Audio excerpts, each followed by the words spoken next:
नमस्कार मित्रांनो, study spark with प्रियावर तुमचे स्वागत आहे. मित्रांनो, आज आपण या लेक्चरमध्ये बालविकास आणि अध्यापनशास्त्र यावर आधारित काही महत्त्वाचे प्रश्न बघणार आहोत. त्या अगोदर आपण चाइल्ड डेव्हलपमेंट अँड पेडागॉजी याची व्याख्या आणि पेडागॉजीची ओरिजिन अँड डेफिनेशन बघूयात.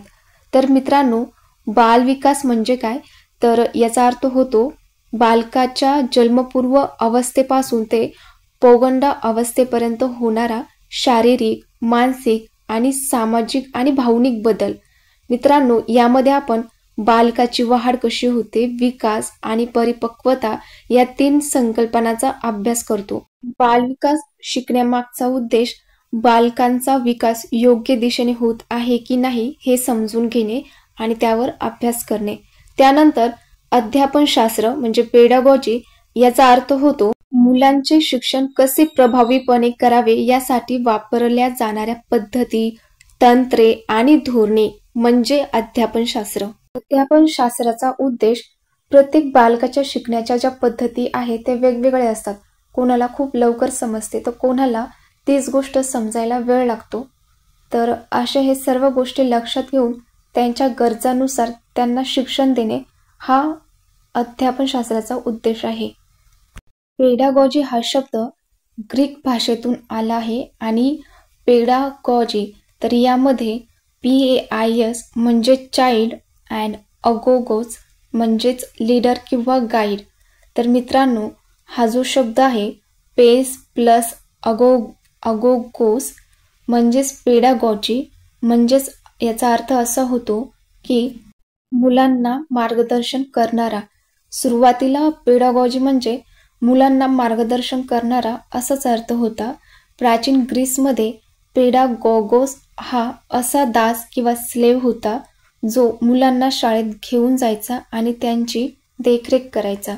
यापासूनच पेडागॉजी हा शब्द उदयास आला. यानंतर पेडागॉजीचे काही अप्रोच आहे. तर यामध्ये 5 अप्रोच आहे. रचनावादी दृष्टिकोन, सेकंड सहकार्यवादी दृष्टिकोन, थर्ड चौकशी आधारित दृष्टिकोन, फोर्थ समग्र दृष्टिकोन आणि फिफ्थ परावर्तनीय दृष्टिकोन. तर मित्रांनो, थोडक्यात सांगायचं झालं तर पेडागॉजी हा जो शब्द आहे हा ग्रीक भाषेतून आला आहे आणि पेस प्लस अगोगोस म्हणजेच पेस मीन्स PAIS, पेस मीन्स मूल किंवा बालक आणि अगोगोस म्हणजे मार्गदर्शक किंवा नेता, लीडर ऑर गाईड. तर अशा प्रकारे पेडागॉजी म्हणजे मुलाला मार्गदर्शन करणारा आणि प्राचीन ग्रीसमध्ये पेडागोगोस म्हणजे दासलेव जो मुलांची देखरेख करायचा, मुलांना शाळेत घेऊन जायचा. अशा प्रकारे पेडागॉजी या शब्दाची थोडक्यात माहिती. तर आता आपण आपले महत्त्वाचे जे प्रश्न आहे ते सुरू करूया. प्रश्न पहिला, अभिजात अभिसंधान उपपत्तीचा जनक कोण आहे? तर अभिजात अभिसंधान उपपत्तीचा जनक इव्हान पॅव्लव आहे. इव्हान पॅव्लव हा वर्तनवादी मानसशास्त्रज्ञ आहे आणि अभिजात अभिसंधान ही जी उपपत्ती आहे ती कुत्र्याच्या लाळ उत्पादनावर प्रयोग करण्यात आली होती. प्रश्न दुसरा, साधक अभिसंधान उपपत्ती कोणी मांडली? तर साधक अभिसंधान उपपत्ती BF स्किनर यांनी मांडली आणि ही जी साधक अभिसंधान उपपत्ती आहे ती उंदीर आणि कबूतर या प्राण्यांवर प्रयोग करण्यात आला. प्रश्न तिसरा, समाकारवादी किंवा समष्टीवादी उपपत्ती कोणी मांडली? तर या ठिकाणी 3 शास्त्रज्ञ आहे, कोहलर, मॅक्स वर्धायमर आणि कोर्ट कॉफका. आणि मित्रांनो, समाकारवादी किंवा समष्टीवादी या उपपत्तीलाच मर्मदृष्टीमूलक, सबुद्ध अध्ययन, समग्रवादी उपपत्ती देखील म्हणतात. आणि या उपपत्तीचा जो प्रयोग आहे तो एका माकडावर करण्यात आला होता ज्याचे नाव सुलतान असे होते. प्रश्न चौथा, प्रयत्न प्रमाद उपपत्ती कोणी मांडली? उत्तर थॉर्नडाईक. ही उपपत्ती महत्त्वाची आहे, यावर खूपदा प्रश्न आलेले आहेत. आणि प्रयत्न प्रमाद ही जी उपपत्ती आहे ती मांजर या प्राण्यावर करण्यात आली. प्रयत्न प्रमाद उपपत्तीलाच चुका आणि शिका असे देखील म्हणतात. प्रश्न पाचवा, अध्ययन व अनुदेशन उपपत्ती कोणी मांडली? तर अध्ययन व अनुदेशन उपपत्ती डेव्हिड आसुबेल किंवा असुबेल यांनी मांडली. अध्ययन व अनुदेशन उपपत्तीचा भर ग्रहण क्षमता पाठ्यवस्तूवर प्रभुत्व मिळविण्यावर होता आणि अध्ययन व अनुदेशन उपपत्तीलाच अर्थपूर्ण शाब्दिक अध्ययन उपपत्ती असे देखील म्हणतात. विषय बाल मानसशास्त्र व अध्यापनशास्त्र. प्रश्न पहिला, मानसशास्त्राच्या अभ्यासाची सुरुवात प्रथम कोणत्या देशात झाली? उत्तर ग्रीक. प्रश्न दुसरा, प्राचीन मानसशास्त्राचे जनक कोण आहे किंवा मानसशास्त्राचे जनक कोण आहे? उत्तर ॲरिस्टॉटल. प्रश्न तिसरा, प्रायोगिक मानसशास्त्राचे जनक म्हणून कोणाला ओळखले जाते? उत्तर विल्यम वुंड. प्रश्न चौथा, मनाचा अभ्यास करणारे शास्त्र म्हणजे मानसशास्त्र अशी व्याख्या कोणी केली? उत्तर मॅकडुगल. प्रश्न पाचवा, मानसशास्त्राचा पहिला ग्रंथ कोणता आहे? तर उत्तर डी ॲनिमा ॲरिस्टॉटलचा आहे. प्रश्न सहावा, कोणत्या मानसशास्त्रज्ञाने मनोविश्लेषणवाद हा सिद्धांत मांडला? उत्तर सिग्मंड फ्राईड. महत्त्वाचे प्रश्न. प्रश्न पहिला, भावनिक बुद्धिमत्तेची संकल्पना कोणी मांडली? उत्तर डॅनियल गोलमन. प्रश्न दुसरा, प्रभुत्व संपादन उपपत्तीचा जनक कोण आहे? उत्तर डॉक्टर ब्लूम. प्रश्न तिसरा, ज्ञानात्मक उपपत्ती कोणाची आहे? उत्तर जेरोम ब्रूम. प्रश्न चौथा, क्षेत्रीय उपपत्तीचा जनक कोण आहे? उत्तर कर्ट लेविन. प्रश्न पाचवा, स्किनर यांनी कशावर प्रयोग केला? तर स्किनर यांनी कबूतर या प्राण्यावर प्रयोग केला. प्रश्न सहावा, अध्ययन प्रतिमानाचे जनक कोण आहे? उत्तर ब्रूस जॉईस व मार्शविल. पार्ट 4. प्रश्न पहिला, वाढ ही डॅश डॅश स्वरूपाची असते? उत्तर अनिश्चित. प्रश्न दुसरा, वाढ ही डॅश डॅश संकल्पना आहे? उत्तर संख्यात्मक. प्रश्न तिसरा, विकास ही डॅश डॅश संकल्पना आहे? उत्तर गुणात्मक. प्रश्न चौथा, वाढीचा क्रम डॅश डॅश असतो? उत्तर निश्चित. प्रश्न पाचवा, वाढीच्या तुलनेत डॅश डॅश ही व्यापक संकल्पना आहे? उत्तर विकास. प्रश्न सहावा, वाढ ही डॅश डॅश फरक दर्शवते? उत्तर व्यक्तिगत. शिक्षक पात्रता परीक्षा 2025. महत्त्वाचे प्रश्न. प्रश्न पहिला, बोधात्मक विकास उपपत्ती कोणी मांडली? उत्तर जीन पियाजे. प्रश्न दुसरा, स्किनर यांची साधक अभिसंधान या उपपत्तीचा प्रयोग कोणत्या पक्ष्यावर करण्यात आला? उत्तर कबूतर. प्रश्न तिसरा, अचानक उत्तर मिळणाऱ्या अध्ययनास कोणते अध्ययन म्हणतात? उत्तर मर्मदृष्टीमूलक. प्रश्न चौथा, 5 वर्षाच्या बालकाचा विकास किती टक्के होतो? उत्तर 80%. प्रश्न पाचवा, मानसशास्त्रातील सामाजिक निरीक्षण उपपत्ती यामध्ये कोणत्या 2 घटकाचा समावेश होतो? उत्तर अनुकरण व निरीक्षण. प्रश्न सहावा, अभिजात अभिसंधान या उपपत्तीमध्ये कोणत्या प्राण्यावर प्रयोग करण्यात आला? उत्तर कुत्रा. मित्रांनो, यानंतर आपण मानसशास्त्राच्या काही महत्त्वाच्या व्याख्या बघूयात. तर पहिली व्याख्या आहे ॲरिस्टॉटल यांची. ते म्हणतात, आत्म्याचा अभ्यास करणारे शास्त्र म्हणजे मानसशास्त्र होय. त्यानंतर जे.बी. वॅटसन, मानवी वर्तनाचे शास्त्र म्हणजे मानसशास्त्र होय. विल्यम वूड, बोधावस्थेचे शास्त्र ते मानसशास्त्र. मानसशास्त्र हे अनुभव वर्तनाचे शास्त्र आहे. आर.एस. वुडवर्थ म्हणतात, विशिष्ट वातावरणाच्या संबंधात व्यक्तीच्या ज्या क्रिया घडतात त्या क्रियांचे शास्त्र म्हणजे मानसशास्त्र होय. मॅकडुगल म्हणतात, मनाचा अभ्यास करणारे शास्त्र म्हणजे मानसशास्त्र होय. फ्राईड म्हणतात, मानवी वर्तनाच्या मुळाशी अबोध प्रेरणा असतात. स्किनर, अध्ययन अध्यापनाशी संबंधित असणारी मानसशास्त्राची शाखा म्हणजे शैक्षणिक मानसशास्त्र होय. त्यानंतर मॉर्गन, किंग आणि रॉबिन्स यांच्यानुसार मानव व इतर प्राण्यांच्या वर्तनाचे शास्त्र म्हणजे मानसशास्त्र होय. शिक्षक पात्रता परीक्षा 2025. महत्त्वाचे प्रश्न. पार्ट 6. प्रश्न पहिला, श्रेणीबद्ध अध्ययन उपपत्ती कोणाची आहे? उत्तर रॉबर्ट गॅने और गॅगने. प्रश्न दुसरा, संकेत अध्ययन उपपत्ती कोणाची आहे? उत्तर एडवर्ड टॉलमन. प्रश्न तिसरा, कोणाच्या अध्ययन विषयक विचारांना अर्थपूर्ण शाब्दिक अध्ययन असे म्हटले जाते? उत्तर David Ausubel, meaningful verbal learning. प्रश्न चौथा, अनेक घटक उपपत्ती कोणी मांडली? उत्तर थर्स्टन. प्रश्न पाचवा, उपयोजित विचार म्हणजे बुद्धिमत्ता अशी बुद्धीची व्याख्या कोणी केली?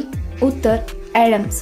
प्रश्न सहावा, अमूर्त गोष्टीबद्दल विचार करण्याची क्षमता म्हणजे बुद्धी होय ही व्याख्या कोणाची आहे? उत्तर टर्मन. महत्त्वाचे प्रश्न पार्ट 7. प्रश्न पहिला, कोणी बुद्धिमापनासंबंधी बहुघटक उपपत्ती मांडली? उत्तर थॉर्नडाईक. प्रश्न दुसरा, यशस्वी जीवनासाठी शैक्षणिक बुद्धिमत्तेसोबत भावनिक बुद्धिमत्तेची आवश्यकता कोणी प्रतिपादित केली? उत्तर डॅनियल गोलमन. प्रश्न तिसरा, आंतरवैयक्तिक बुद्धिमत्ता म्हणजे काय? उत्तर इतरांना समजून घेण्याची क्षमता. प्रश्न चौथा, बालकांच्या विकासातील आंतरिक घटक कोणते आहेत? उत्तर आनुवंशिकता, बुद्धिमत्ता आणि शारीरिक क्षमता. प्रश्न पाचवा, बुद्धिमत्तेच्या संदर्भात जीन पियाजेंचा संज्ञानात्मक विकासाचा सिद्धांत कोणत्या टप्प्यांवर आधारित आहेत? उत्तर sensory motor, pre operational, concrete operations आणि औपचारिक ऑपरेशन्स. प्रश्न सहावा, बुद्धिमत्तेच्या विकासात आनुवंशिकतेचे महत्त्व काय आहे? उत्तर आनुवंशिकता बुद्धीच्या विकासाला चालना देते. पार्ट 8. महत्त्वाचे प्रश्न, घटक, अवधान, अटेन्शन.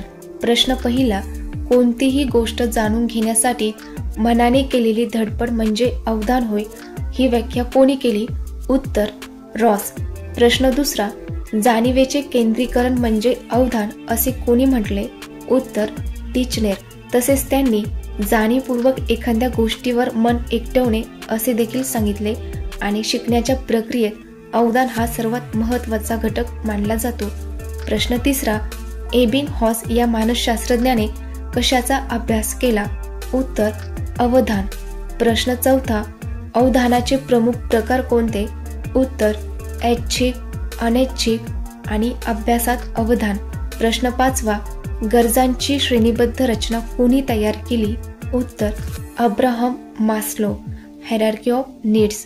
प्रश्न सहावा, अवधान नियंत्रित करणारे आंतरिक घटक कोणते आहे? उत्तर मनस्थिती, सवय, दृष्टिकोन व प्रेरणा. महत्त्वाचे प्रश्न पार्ट 9. आज आपण जीन पियाजेवर प्रश्न बघणार आहोत. प्रश्न पहिला, बोधात्मक विकास उपपत्ती कोणी मांडली? तर उत्तर जीन पियाजे यांनी बोधात्मक विकास उपपत्ती मांडली. प्रश्न दुसरा, पियाजे यांची उपपत्ती कोणत्या घटकावर केंद्रित आहे? तर पियाजे यांची उपपत्ती बोधात्मक विकास या घटकावर केंद्रित आहे. प्रश्न तिसरा, जीन पियाजेंच्या मते बौद्धिक विकासासाठी आवश्यक मानसिक संरचना कशी ठरते? तर उत्तर आनुवंशिकतेने. प्रश्न चौथा, मनुष्याला जन्मजात काही डॅश डॅश प्रवृत्ती प्राप्त झालेल्या असतात. तर मनुष्याला जन्मजात सहज प्रवृत्ती प्राप्त झालेल्या असतात. मित्रांनो, या ठिकाणी सहज प्रवृत्ती म्हणजे एखाद्या बालकाचा जन्म झाल्यावर पाहणे, आईला ओळखणे, आकलन होणे प्रवृत्तींचा समावेश होतो. प्रश्न पाचवा, बोधात्मक कार्याचे 4 टप्पे कोणते? तर बोधात्मक कार्याचे 4 टप्पे सात्मीकरण, समावेशन, समतोलन किंवा समायोजन आणि पुन्हा सात्मीकरण. प्रश्न सहावा, अस्तित्वात असलेल्या प्रत्यक्ष व वस्तुस्थितीत असलेल्या आणि परिसरात असलेल्या बोधात्मक रचनाची जुळणी करणे म्हणजे डॅश डॅश होय. उत्तर सात्मीकरण, असिमिलेशन. थोडक्यात सांगायचं झालं म्हणजे बाह्य घटकांना वर्तमान रचनेत सामावून घेणे किंवा आधीच्या माहितीशी नवीन माहितीची जुळणी करणे म्हणजे सात्मीकरण होय. शिक्षक पात्रता परीक्षा 2025 पार्ट 10 आणि आजचा घटक आहे स्मृती व धारणा. प्रश्न पहिला, गतानुभवाचे पुनरुज्जीवन म्हणजेच स्मृती होय ही व्याख्या कोणी केली? तर गतानुभवाचे पुनरुज्जीवन म्हणजेच स्मृती होय ही व्याख्या स्काउट यांनी केली. प्रश्न दुसरा, स्मृती म्हणजे धारणाशक्ती असे कोणी म्हटले? तर स्मृती म्हणजे धारणाशक्ती असे एडगेल यांनी म्हटले. प्रश्न तिसरा, मनात अनुभवांचे होणारे जतन म्हणजे डॅश डॅश होय? तर मनात अनुभवाचे होणारे जतन म्हणजे धारणा किंवा संग्रह होय. प्रश्न चौथा, धारणेबाबत खालीलपैकी कोणते वैशिष्ट्य योग्य आहे? तर धारणा बोधावस्थेत असेल तर आपल्याला चटकन समजते किंवा आठवते. या ठिकाणी बोधावस्था म्हणजे व्यक्तीला स्वतःच्या विचारांची किंवा भावनांची जाणीव किंवा चेतना असणे, म्हणजेच व्यक्ती प्रत्यक्ष अनुभव घेत असतो. आणि उपबोध अवस्था म्हणजे निद्रा अवस्था. प्रश्न पाचवा, धारणा जितकी जास्त तितके विस्मरण डॅश डॅश असते. तर धारणा जितके जास्त तितके विस्मरण कमी असते, म्हणजेच धारणा जर कमी असेल तर विस्मरण जास्त असते. मित्रांनो, या ठिकाणी धारणा म्हणजे एखादी गोष्ट लक्षात ठेवण्याची क्षमता. प्रश्न सहावा, धारणेवर परिणाम करणारे घटक कोणते? भावना, चिंतन, निद्रा, अनुभवाची व्यापकता, आवड आणि अवधान. अवधान म्हणजे अटेन्शन, म्हणजेच काय? एखादी गोष्ट जाणून घेण्यासाठी मनाने केलेली धडपड म्हणजे अवधान होय. घटक आहे अध्ययन. प्रश्न पहिला, अध्ययन म्हणजे अनुभव वर्तन यामधील सुधारणा होय अशी व्याख्या कोणी केली? तर अशी व्याख्या मन या शास्त्रज्ञांनी केली. प्रश्न दुसरा, अनुभूतीद्वारा व्यक्तीच्या वर्तनात हळूहळू घडून येणारे बदल म्हणजे शिक्षण होय असे कोणी म्हटले? तर उत्तर गिलफर्ड. प्रश्न तिसरा, अध्ययन ही डॅश डॅश चालणारी प्रक्रिया आहे. तर अध्ययन ही आजन्म व सतत चालणारी प्रक्रिया आहे. प्रश्न चौथा, माहिती प्रक्रियाकरण अध्ययन उपपत्ती कोणाची आहे? तर माहिती प्रक्रियाकरण अध्ययन उपपत्ती डोनाल्ड नॉर्मन यांची आहे. प्रश्न पाचवा, अध्ययनावर परिणाम करणारा महत्त्वाचा घटक कोणता आहे? तर अध्ययनावर परिणाम करणारा महत्त्वाचा घटक विद्यार्थ्यांची शिकण्याची प्रेरणा म्हणजेच मोटिवेशन. प्रश्न सहावा, शिक्षक म्हणून तुम्ही वर्गात विद्यार्थ्यांना प्रोत्साहन कसे द्याल? तर उत्तर विद्यार्थ्यांचे कौतुक करून, आत्मविश्वास वाढवून आणि सकारात्मक प्रतिक्रिया देऊन. महत्त्वाचे प्रश्न पार्ट 12. प्रश्न पहिला, general intelligence and specific intelligence म्हणजेच जी आणि यस ही संकल्पना कोणी मांडली? तर उत्तर स्पियरमन. प्रश्न दुसरा, स्पियरमन यांच्या बुद्धिमत्तेच्या द्विघटक उपपत्तीमध्ये जे सामान्य व विशिष्ट घटक आहेत त्या संबंधी खाली दिलेल्या विधानांपैकी कोणते विधान योग्य आहे? तर उत्तर क्षमतांना विकासपूरक असा सामान्य घटक असतो. प्रश्न तिसरा, IQ 90 ते 109 या श्रेणीतील व्यक्तीला काय म्हटले जाते? तर उत्तर सरासरी बुद्धिमत्ता, ॲव्हरेज इंटेलिजन्स और सामान्य बुद्धिमत्ता. प्रश्न चौथा, भावनिक बुद्धिमत्ता इमोशनल इंटेलिजन्स या संकल्पनेचा प्रसार कोणी केला? उत्तर डॅनियल गोलमन. प्रश्न पाचवा, एखाद्या विद्यार्थ्याचा IQ सरासरीपेक्षा कमी असल्यास शिक्षकाने काय करावे? तर उत्तर शिकवण पद्धती लवचिक ठेवून त्याच्या गतीनुसार शिकवावे. प्रश्न सहावा, शिक्षक आणि बुद्धिमत्ता चाचणीचे गुण कशासाठी वापरावे? तर उत्तर अभ्यासातील सुलभ किंवा अवघड विषय ठरविण्यासाठी. पार्ट 30. महत्त्वाचे प्रश्न. प्रश्न पहिला, बालमानसशास्त्र म्हणजे काय? तर उत्तर मुलांच्या मानसिक वाढीचा अभ्यास करणारे शास्त्र म्हणजे बालमानसशास्त्र. प्रश्न दुसरा, बालमानसशास्त्र या शाखेचा मुख्य उद्देश काय आहे? तर उत्तर मुलांची मानसिक स्वास्थ्यतेचा अभ्यास करणे. प्रश्न तिसरा, बालकांच्या बौद्धिक विकासाचा अभ्यास कोणत्या शास्त्रात केला जातो? तर उत्तर बालमानसशास्त्र. प्रश्न चौथा, बालमानसशास्त्र ही मानसशास्त्राची अशी शाखा आहे ज्यात व्यक्तीच्या जन्मापासून परिपक्व अवस्थेपर्यंत होणाऱ्या विकासाचा अभ्यास केला जातो अशी व्याख्या कोणी केली? तर उत्तर क्रोक्रो. प्रश्न पाचवा, बालकांच्या जन्मपूर्व अवस्थेपासून ते पौगंडावस्थेपर्यंत विकास कसा होतो याचा शास्त्रशुद्ध अभ्यास म्हणजे बालमानसशास्त्र होय, अशी व्याख्या कोणी केली? तर उत्तर E.B. हरलॉक. थँक्यू. पार्ट 14. प्रश्न पहिला, समावेशक शिक्षण इन्क्लुझिव्ह एज्युकेशन म्हणजे काय? तर उत्तर सर्व प्रकारच्या विद्यार्थ्यांना एकत्र शिक्षण देणे म्हणजे समावेशक शिक्षण. प्रश्न दुसरा, बालकेंद्रित शिक्षण चाइल्ड सेंटर्ड पद्धतीत शिक्षकाची भूमिका काय असते? तर उत्तर सुगमकर्ता आणि मार्गदर्शक.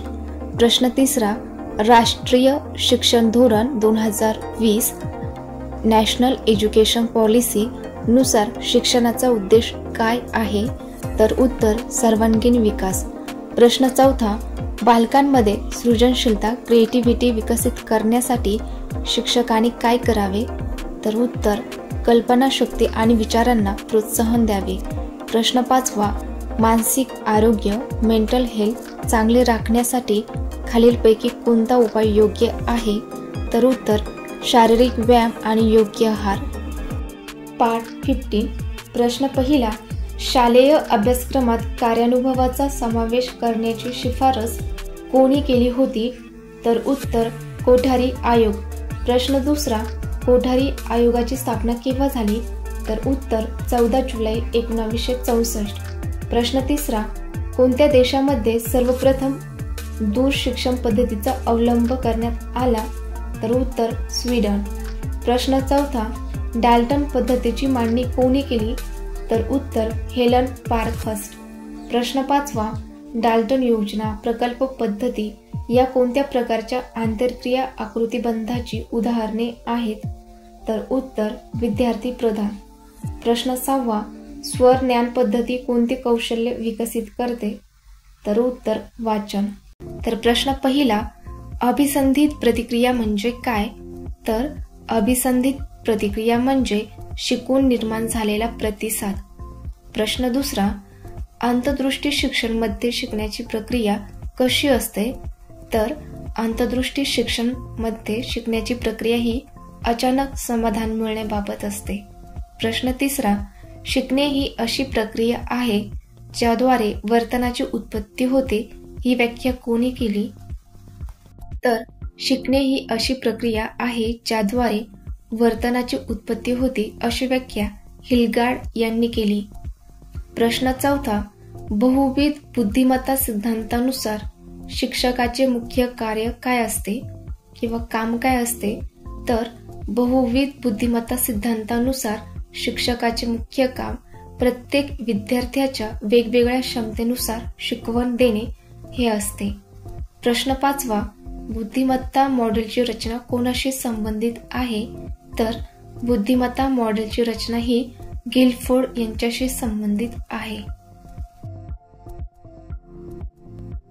यानंतर पार्ट 17 घटक आहे अध्यापन पद्धती आणि अध्यापन प्रतिमाने.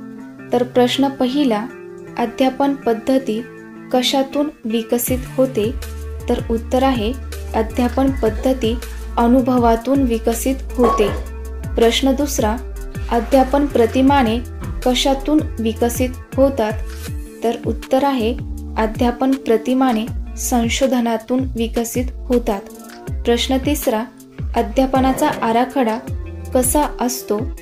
तर उत्तर आहे अध्यापनाचा आराखडा सुनिश्चित असतो. प्रश्न चौथा, अध्यापन प्रतिमानात शैक्षणिक उद्दिष्टानुसार काय करता येतो? तर अध्यापन प्रतिमानात शैक्षणिक उद्दिष्टानुसार बदल करता येतो. प्रश्न पाचवा, अध्यापन पद्धतीमध्ये फारसा काय नसतो? तर अध्यापन पद्धतीमध्ये फारसा लवचिकपणा नसतो. प्रश्न सहावा, अध्यापन प्रतिमानात लवचिकपणा कसा असतो? तर उत्तर आहे अध्यापन प्रतिमानात लवचिकपणा अधिक असतो. तर मित्रांनो, या ठिकाणी अध्यापन पद्धती ही विशिष्ट विषयाच्या अध्यापनासाठी शिक्षकांनी वापरलेली एक पद्धतशीर आणि सुव्यवस्थित प्रक्रिया आहे. तर अध्यापन प्रतिमान म्हणजे काय? तर अध्यापनाचे एक व्यापक आराखडा किंवा मॉडेल म्हणू शकतो. आणि अध्यापन पद्धती अध्यापन प्रतिमानाचा वापर करून शिक्षकाने वर्गात शिकवण्यासाठी वापरलेली एक कृती आहे. म्हणजेच थोडक्यात सांगायचं झालं तर अध्यापन पद्धतीमध्ये शिक्षकाने वर्गात शिकवण्यासाठी वापरलेली एक विशिष्ट, सुव्यवस्थित आणि पद्धतशीर प्रक्रिया आहे. तर अध्यापन प्रतिमान म्हणजे काय? अध्यापनाचा एक व्यापक आराखडा किंवा मॉडेल ज्यामध्ये विशिष्ट उद्दिष्टे साध्य करण्यासाठी मार्गदर्शन करत असते. थोडक्यात सांगायचं जर झालं तर अध्यापन पद्धती ही एक प्रत्यक्ष कृती आहे, जसे की व्याख्यान देणे, चर्चा करणे आणि गटकार्य करणे. त्याचप्रकारे अध्यापन प्रतिमान हे एक सैद्धांतिक आणि वैचारिक चौकट आहे, ज्याचा वापर पद्धती निवडण्यासाठी मार्गदर्शन म्हणून केला जातो. यानंतर पाठ 18 बालमानसशास्त्राचे उपयोजनात्मक महत्त्वाचे प्रश्न. तर प्रश्न पहिला, शाळेतील नेतृत्व भूमिका, स्कूल लीडरशिप रोल्स, उदाहरणार्थ वर्ग प्रतिनिधी, विविध क्लबचे प्रमुख, विद्यार्थ्यांच्या सामाजिक समायोजनावर कसा परिणाम करतात. तर उत्तर आहे, त्या विद्यार्थ्यांना जबाबदारी, निर्णय क्षमता, संवाद आणि गटकार्य कौशल्य विकसित करण्यास संधी देतात, ज्यामुळे त्यांचे सामायोजिक समायोजन सुधारते.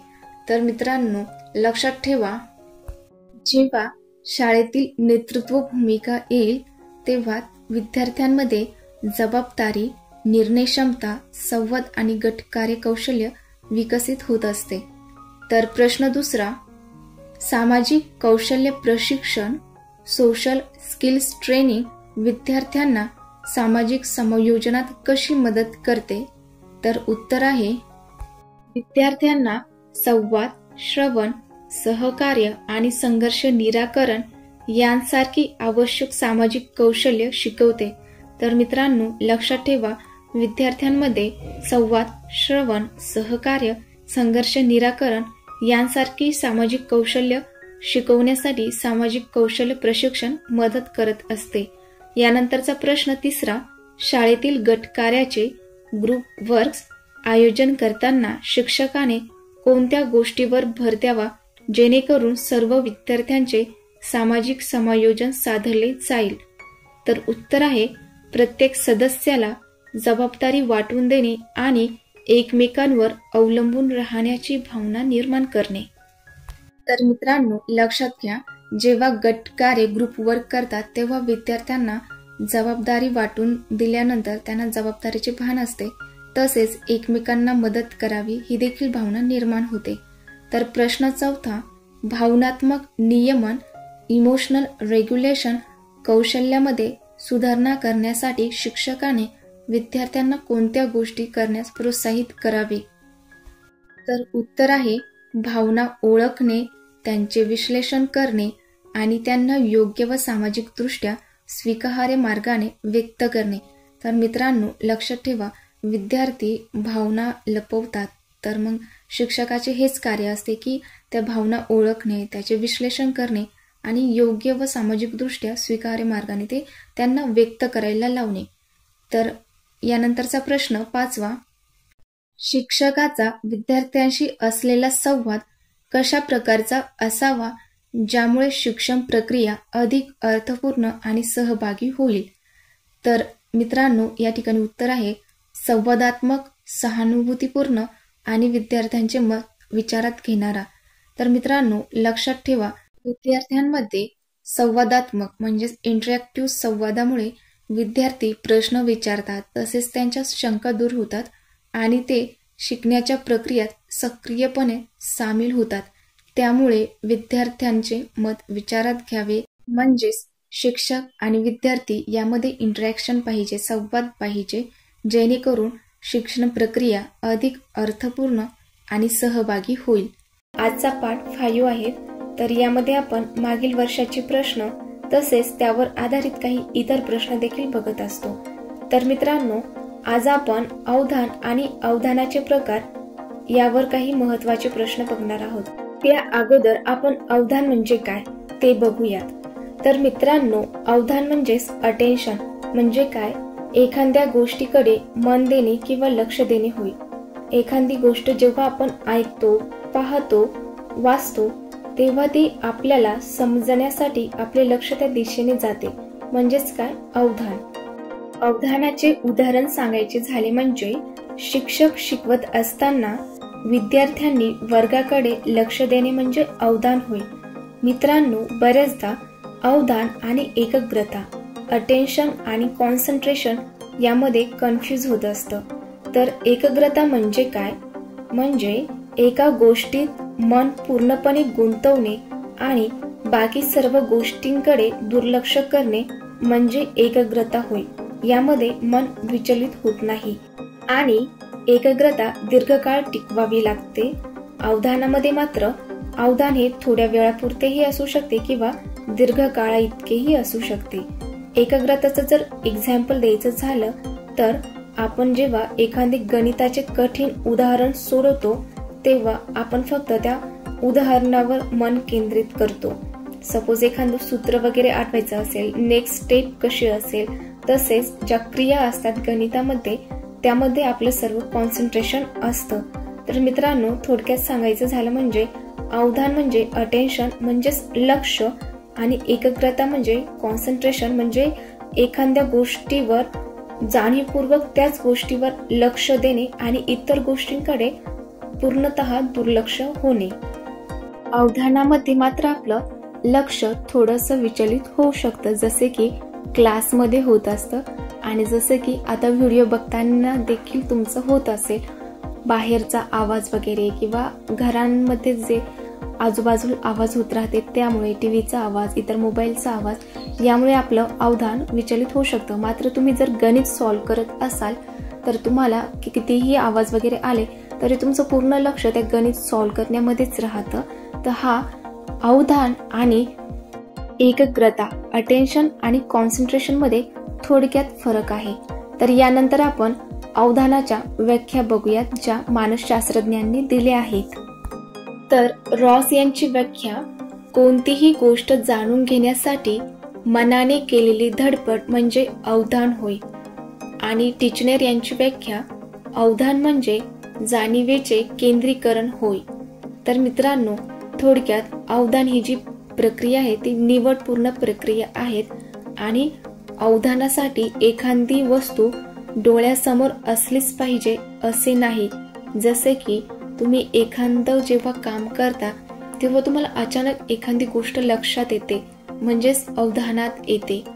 आणि अभ्यासाने अवधान एकाग्रता काळ वाढविता येतो आणि अवधानामुळे आपल्याला एखाद्या वस्तूचे ज्ञान व आकलन होण्यास मदत होते. तर मित्रांनो, अवधानाचे मुख्य 3 प्रकार पडतात: अनैच्छिक अवधान, ऐच्छिक अवधान आणि अभ्यस्त अवधान. तर आपण प्रश्नाद्वारे त्यांच्या व्याख्या बघूयात. त्या अगोदर अवधान आकर्षित करणारे बाह्य घटक आणि गुणधर्म यावर देखील प्रश्न आले, थोडक्यात बघूया. तर मित्रांनो, अवधान म्हणजे लक्ष हे आपण बघितलंच आहे. यानंतर आपण अवधान आकर्षित करणारे बाह्य घटक किंवा गुणधर्म लक्षात घेऊयात. तर सर्वात पहिले आवाजाची तीव्रता.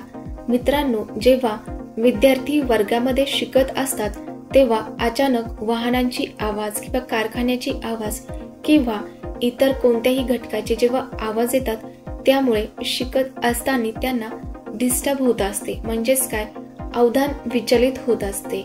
मित्रांनो, तुम्ही आता लेक्चर ऐकत असताना देखील जर तुम्हाला इतर काही आवाज येत असेल तर तुम्हाला देखील डिस्टर्ब होते, म्हणजेच तुमचं लक्ष विचलित होते, म्हणजेच काय, अवधान विचलित होते.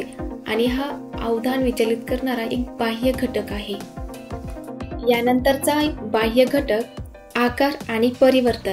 तर मित्रांनो, जेव्हा निसर्गामध्ये चेंजेस होत असतात, ढगांचे आवाज वगैरे, त्यांचा आकार, ढग काळे वगैरे होणे, तर जेव्हा विद्यार्थी खिडकीमधून हे सर्व दृश्य बघत असतो तेव्हा त्यांचं लक्ष त्याकडे जास्त असतं. तर या ठिकाणी देखील अवधान आकर्षित करणारा बाह्य घटकामध्ये आकार आणि परिवर्तन हा घटक देखील समावेश होतो. यानंतर हालचाल, पुनरावृत्ती, विरोध, सजावट किंवा विशिष्ट घडण, तसेच नाविन्य आणि चमत्कृती. तर मित्रांनो, लक्षात घ्या, जेव्हा आपण शिकत असतो किंवा एखादा लेक्चर करत असतो किंवा रीडिंग करत असतो, या कोणत्या देखील गोष्टी होत असताना बाहेरून जो आवाज येतो किंवा कोणत्याही एखाद्या गोष्टीची हालचाल होत असते, काहीतरी भांडण वगैरे किंवा एखादं काहीतरी डेकोरेशन वगैरे होत असते, किंवा परिवर्तन, आकार, आवाजांची तीव्रता, एखादी नाविन्याची गोष्ट जर घडत असेल तर या सर्व गोष्टींचा अवधानावर म्हणजेच लक्ष यावर परिणाम होत असतो. हे सर्व झाले अवधान आकर्षित करणारे बाह्य घटक. यानंतर आपण आंतरिक घटक बघूयात. तर मित्रांनो, तुम्ही हे लेक्चर करतायत कारण तुम्हाला TET मध्ये मार्क्स घ्यायचे आहे. तर या ठिकाणी तुम्हाला TET मध्ये मार्क घेण्याची प्रेरणा आहे आणि तुमची गरज देखील आहे. तर आंतरिक घटकामध्ये पहिला घटक आहे नैसर्गिक गरज आणि प्रेरणा, त्यानंतर आवड. तर मित्रांनो, आपल्याला एखादी गोष्ट आपण जेव्हा शिकत असतो त्या गोष्टीची जर आवड असेल तर आपलं त्या ठिकाणी लक्ष लागते म्हणजे अवधान लागते. आणि यानंतरचा घटक मनस्थिती. तर मित्रांनो, तुम्ही खूप काहीतरी काम वगैरे करून आलात तर आणि तुम्ही आता लेक्चर बघतायत किंवा रीडिंग करतायत, तर तुमची मनस्थिती नसते त्या ठिकाणी ती रीडिंग वगैरे करण्याची किंवा लेक्चर ऐकण्याची. म्हणजे काय, मनस्थिती हा घटक देखील अवधानावर परिणाम करतो. म्हणजे आपली मनस्थिती जर छान असेल तर आपले अवधान लागते म्हणजे लक्ष लागते, आणि मनस्थिती जर नसेल तर अवधान लागत नाही म्हणजेच आपलं लक्ष देखील लागत नाही. आणि यानंतरचं आंतरिक घटक आहे तात्कालिक गरज आणि इच्छा. तर मित्रांनो, जेव्हा पण काही आपण शिकत असतो तेव्हा आपल्याला तेव्हाची गरज आणि इच्छा खूप इम्पॉर्टंट आहे. जेव्हा आपली एक्झाम जवळ येते तर आपण खूप मन किंवा लक्ष देऊन अभ्यास करत असतो. म्हणजेच काय, तेव्हा ती तुमची गरज आणि इच्छा दोन्ही पण असते. त्यानंतरचा घटक आहे सवय. तर मित्रांनो, जर तुम्हाला लेक्चर करत असताना नोट्स बनवायची जर सवय असेल तर तुम्हाला लक्ष द्यावंच लागते जेणेकरून तुम्हाला पॉइंट्स लिहिता येईल. तर अवधानावर परिणाम करणारा एक आंतरिक घटक म्हणजे सवय. त्यानंतरचा घटक दृष्टिकोन. तर मित्रांनो, जेव्हा पण आपण एखादी गोष्ट शिकत असतो तर त्या मागचा दृष्टिकोन देखील महत्वाचा असतो. जसे की आता तुम्ही अवधान म्हणजे काय शिकतायत, तर अवधान शिकण्याचा मागचा उद्देश फक्त तुमचा मार्क्स घेण्यापुरताच नाही, तर तुम्हाला जेव्हा केव्हा अवधान, एकाग्रता असे शब्द येतील तर हे माहीत पाहिजे, इतरांना सांगता देखील आले पाहिजेत. हा झाला तुमचा त्यामागे शिकण्याचा एक दृष्टिकोन. तर मित्रांनो, दृष्टिकोन, सवय, मनस्थिती, आवड व नैसर्गिक गरज आणि प्रेरणा हे अवधान नियंत्रित करणारे आंतरिक घटक आहेत.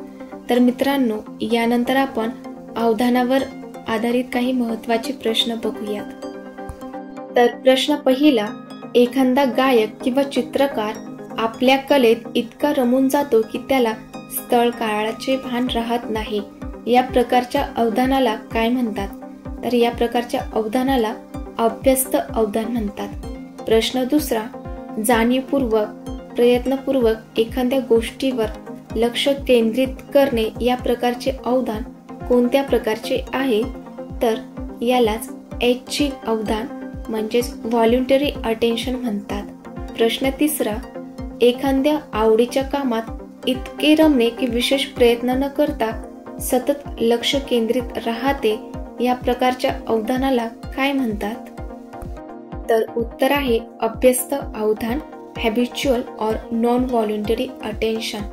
तर मित्रांनो, यानंतरचा प्रश्न, एखाद्या विशिष्ट ध्येय किंवा हेतू साध्य करण्यासाठी दिलेले लक्ष या प्रकारच्या अवधानाला काय म्हणतात? तर उत्तर आहे हेतुपूर्वक अवधान, पर्पजफुल अटेन्शन. प्रश्न पाचवा, अवधान आकर्षित करणारे बाह्य घटक कोणते?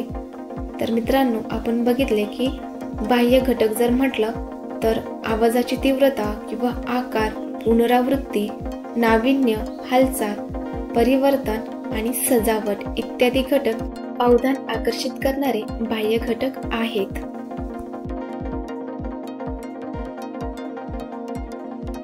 पार्ट 20 यानंतर आपण मानसशास्त्रावर आधारित उपयोजनात्मक प्रश्न बघूयात. तर प्रश्न पहिला, एखाद्या मुलामध्ये अभ्यासाची आवड निर्माण करण्यासाठी शिक्षकाने काय करावे? तर उत्तर आहे त्याच्या आवडीच्या विषयांवर आधारित शिक्षण देणे आणि अभ्यासात खेळ आणि मनोरंजनाचा समावेश करणे. तर मित्रांनो, या ठिकाणी एक लक्षात घ्या, जेव्हा मुलांमध्ये अभ्यासाची आवड निर्माण करायची असेल तर त्यांच्या आवडीचा विचार करावा लागतो. तसेच ते इंटरेस्टिंग झालं पाहिजे आणि त्यामध्ये काही गेम्स वगैरे किंवा त्यामध्ये खेळ असला पाहिजे, जेणेकरून मुलांमध्ये अभ्यासाची आवड निर्माण होईल. प्रश्न दुसरा, एखाद्या मुलाला शाळेत सतत भीती वाटत असेल तर या समस्येचे निराकरण करण्यासाठी खालीलपैकी कोणती पद्धत अधिक उपयुक्त ठरेल? तर उत्तर आहे त्यांच्या भीतीचे कारण शोधून त्यावर समुपदेशन करणे. तर मित्रांनो, जेव्हा असे प्रश्न येतात तेव्हा समुपदेशन करणे, मार्गदर्शन करणे, उपाययोजना करणे हे त्याचं उत्तर असू शकतं. प्रश्न तिसरा, एखाद्या मुलाला वारंवार राग येत असेल तर यावर नियंत्रण मिळवण्यासाठी काय करावे? तर उत्तर आहे त्याला शांत राहण्याचे आणि दीर्घ श्वास घेण्याचे प्रशिक्षण द्यावे. प्रश्न चौथा, मुलांच्या आवडीनिवडी आणि कल ओळखणे शिक्षकांसाठी का महत्त्वाचे आहे? तर उत्तर आहे त्यांच्या शिकण्याच्या पद्धती आणि क्षमतानुसार मार्गदर्शन करण्यासाठी मुलांच्या आवडीनिवडी आणि कल ओळखणे शिक्षकांसाठी महत्त्वाचे आहे. प्रश्न पाचवा, जेव्हा एखादे मूल शाळेत नवीन असते तेव्हा त्याच्या समायोजनात कोणती गोष्ट मदत करू शकते? तर उत्तर आहे त्याला शाळेच्या वातावरणाशी हळूहळू परिचित करणे आणि मित्र बनवण्यास मदत करणे. मित्रांनो, लक्षात ठेवा, जेव्हा मानसशास्त्राचे उपयोजनात्मक प्रश्न विचारतात तेव्हा मुलांची आवड, मुलांच्या अभ्यासामध्ये खेळ आणि मनोरंजनाचा समावेश, तसेच समुपदेशन करणे आणि प्रशिक्षण देणे, तसेच मार्गदर्शन करणे आणि त्यांच्या क्षमतांनुसार त्यांना मार्गदर्शन करणे, तसेच इतर ज्या गोष्टी आहेत ज्यामध्ये त्यांना अडचणी येतात त्यामध्ये मदत करणे हे आपले कीवर्ड्स असेल आणि तेच आपल्याला आपल्या प्रश्नाच्या उत्तरामध्ये शोधायचे असते. पहिला प्रश्न, विकास अवस्थेतील वयोगट 6 ते 12 वर्ष या कालावधीला काय म्हणतात? तर उत्तर आहे किशोर अवस्था. मित्रांनो, थोडक्यात किशोर अवस्थेबद्दल माहिती बघूया. तर किशोर अवस्था वयोगट 6 ते 12 वर्ष असतो. या काळामध्ये बाळ शाळेत जाते, स्नायूवर ताबा येतो, तसेच शरीराची वाढ संथ गतीने होते. पोहणे, सायकल चालवणे, झाडावर चढणे इत्यादी गोष्टी या काळामध्ये करत असतो. कौशल्य प्रदान खेळामध्ये रमतात. डोके व हृदयाचा विकास पूर्ण झालेला असतो. मेंदूचा विकास 80% झालेला असतो. किशोरवयीन मुले समूहाने राहणे पसंत करतात. यालाच टोळीचे वय असे देखील म्हणतात. मित्रांनो, किशोर अवस्था जर म्हटलं तर 6 ते 12 वर्ष, तसेच शरीराची वाढ संथ गतीने, स्नायूवर ताबा असतो, पोहणे, चालणे, झाडावर चढणे इत्यादी गोष्टी करत असतो बाळ, आणि डोके आणि हृदयाचा पूर्ण विकास आणि मेंदूचा विकास हा 80% झालेला असतात. आणि सर्वात महत्त्वाचा प्रश्न म्हणजे किशोरवयीन मुले समूहाने राहणे पसंत करतात आणि यालाच टोळीचे वय देखील म्हणतात. प्रश्न दुसरा, कुमार अवस्थेतील मानसिक व भावनिक विकासासंदर्भात खालीलपैकी कोणते विधान सत्य आहे? तर उत्तर आहे या वयात मुले बंडखोर होतात. तर मित्रांनो, किशोर अवस्था झाली की कुमार अवस्था सुरू होते. कुमार अवस्थेबद्दल थोडक्यात माहिती बघूया. तर मित्रांनो, कुमार अवस्था ही 12 ते 21 वर्ष असते. मानवी जीवनातील हा महत्त्वाचा कालखंड मानला जातो. तसेच या अवस्थेलाच वादळ व ताणतणावाचा काळ असे देखील म्हणतात. मित्रांनो, या अवस्थेलाच कौमार्य अवस्था किंवा पौगंड अवस्था असे देखील म्हणतात. या अवस्थेत शारीरिक, मानसिक बदलांचा समावेश होतो, ज्यामध्ये संक्रमणाचा काळ, भावनिक तणाव आणि सामाजिक बदल यांचा अनुभव येतो. मित्रांनो, या अवस्थेमध्ये उंची व वजन वेगाने वाढते, लैंगिक परिपक्वता येते आणि मुला-मुलींच्या वर्तनात देखील बदल होतो. तसेच आवाजात बदल होतो. मुलांच्या आवाजात तीक्ष्णता व घनता वाढते आणि या अवस्थेमध्ये स्वतःची ओळख निर्माण करण्याचा प्रयत्न केला जातो. यानंतर प्रश्न तिसरा, कोणत्या विकास अवस्थेत मुले आदर्शाच्या शोधात असतात? तर उत्तर आहे कुमारावस्था. प्रश्न चौथा, कुमार अवस्थेत मुला मुलींचा नवा जन्म होतो असे कोणी म्हटले? तर उत्तर आहे स्टॅनले हॉल. मित्रांनो, याचं थोडक्यात एक्सप्लेनेशन जर बघायचं झालं तर शारीरिक बदल, मानसिक बदल आणि भावनिक बदल होत असतो. शारीरिक बदलामध्ये कुमार अवस्थेत शरीरात झपाट्याने बदल होतात, जसे की उंची वाढते, लैंगिक परिपक्वता येते, आवाज बदलतो इत्यादी. त्यामुळे मुलं आणि मुली नव्या स्वरूपात दिसू लागतात. मानसिक बदल होतो, मेंटल चेंज, विचारशक्ती, कल्पनाशक्ती, स्वप्ने, निर्णय क्षमता, स्वतःची ओळख शोधण्याची प्रक्रिया सुरू होते. त्यामुळे आधीच्या बाल्यावस्थेपेक्षा पूर्ण वेगळे वाटतात. तसेच भावनिक बदल, इमोशनल चेंजेस, तर यामध्ये प्रेम, स्नेह, अस्थिरता, आत्मविश्वास, बंडखोरी यासारख्या भावना तीव्र होतात. त्यामुळे त्यांचा दृष्टिकोन नव्याने घडतो. त्यानंतर सामाजिक बदल, सोशल चेंजेस, यामध्ये मित्रत्व, समाजाशी संबंध, जबाबदारीची भावना वाढते, म्हणजे समाजात नवीन भूमिका स्वीकारली जाते. तर मित्रांनो, म्हणूनच स्टॅनली हॉल म्हणतात की कुमार अवस्था म्हणजे मुला मुलींचा नव्याने जन्म होतो, कारण या टप्प्यात शारीरिक, मानसिक, भावनिक आणि सामाजिक सर्व अंगांनी व्यक्तिमत्वाचा पुनर्जन्म होत असतो. यानंतर प्रश्न पाचवा, खालीलपैकी कोणते वैशिष्ट्य किशोर अवस्थेचे आहे? तर उत्तर आहे मुले समूहाने राहणे पसंत करतात. यालाच टोळीचे वय देखील म्हणतात. तर मित्रांनो, या अगोदरच आपण बघितले आहे की किशोर अवस्थेचे एक महत्त्वाचे वैशिष्ट्य म्हणजे ते समूहाने राहणे पसंत करतात. त्यालाच टोळीचे वय असे देखील म्हणतात. मित्रांनो, यानंतर आपण थोडक्यात विकास अवस्था बघूयात. तर जन्मपूर्व अवस्था, यामध्ये पहिली अवस्था आहे जनना अवस्था, जी 0 ते 2 आठवडे असते. त्यानंतर असते गर्भावस्था 2 ते 10 आठवडे. त्यानंतर भ्रूणावस्था 10 आठवडे ते जन्मापर्यंत. आणि चौथी अवस्था असते अर्भक अवस्था, जन्मापासून 1 महिना. त्यानंतर विकास अवस्थेमध्ये दुसरा टप्पा म्हणजे जन्मोत्तर अवस्था. यामध्ये शैशव अवस्था 1 महिना ते 2 वर्ष. त्यानंतर बाल्यावस्था. तर बाल्यावस्थेचे 2 प्रकार पडतात, पूर्व आणि उत्तर. तर पूर्व बाल्यावस्था म्हणजे 2 वर्ष ते 6 वर्ष आणि उत्तर बाल्यावस्थेचा कालावधी 6 वर्ष ते 12 वर्ष इतका असतो. त्यानंतर किशोरावस्था. तर किशोरावस्था 12 ते 18 वर्ष असते. यामध्ये देखील पूर्व किशोर अवस्था आणि उत्तर किशोर अवस्था असे 2 प्रकार पडतात. त्यामध्ये पूर्व किशोर अवस्था 13 ते 16 वर्ष आणि उत्तर किशोर अवस्था 16 ते 18 वर्ष असते.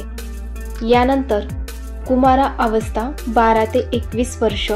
तर यामध्ये देखील 2 प्रकार, पूर्व कुमारावस्था किंवा यालाच पौगंडावस्था असे देखील म्हणतात, जे की 12 ते 16 वर्ष आहे, आणि उत्तर कुमारा अवस्था 16 ते 21 वर्ष आहे. यानंतर तारुण्य अवस्था 21 ते 40 वर्ष, प्रौढा अवस्था 40 ते 60 वर्ष आणि वृद्ध अवस्था 60 ते मृत्यूपर्यंत. मित्रांनो, या ज्या विकास अवस्था आहे यामध्ये थोडेफार चेंजेस होत राहतात, परंतु ह्या ज्या अवस्था आहेत तर ह्या आपण आपल्याला जे PYQ आलेले आहे त्यानुसार बघत आहोत. तर मित्रांनो, व्हिडिओ आवडला असेल तर नक्की लाईक, शेअर आणि सबस्क्राईब करा. मित्रांनो, यानंतर प्रश्न 6वा, अध्यापन म्हणजे काय? तर उत्तर आहे अध्ययनाला प्रवृत्त करणे. मित्रांनो, अध्यापन म्हणजे टीचिंग म्हणजे फक्त माहिती देणे नव्हे, तर विद्यार्थ्यांच्या अध्ययन प्रक्रियेला प्रवृत्त करणे, म्हणजे त्यांना शिकण्यासाठी प्रेरित करणे, विचार करायला लावणे, समज वाढवणे आणि कृती घडवणे हेच खरे अध्यापन होय. यानंतर प्रश्न 7वा, बुद्धिमंथन पद्धती डॅशवर आधारित असते.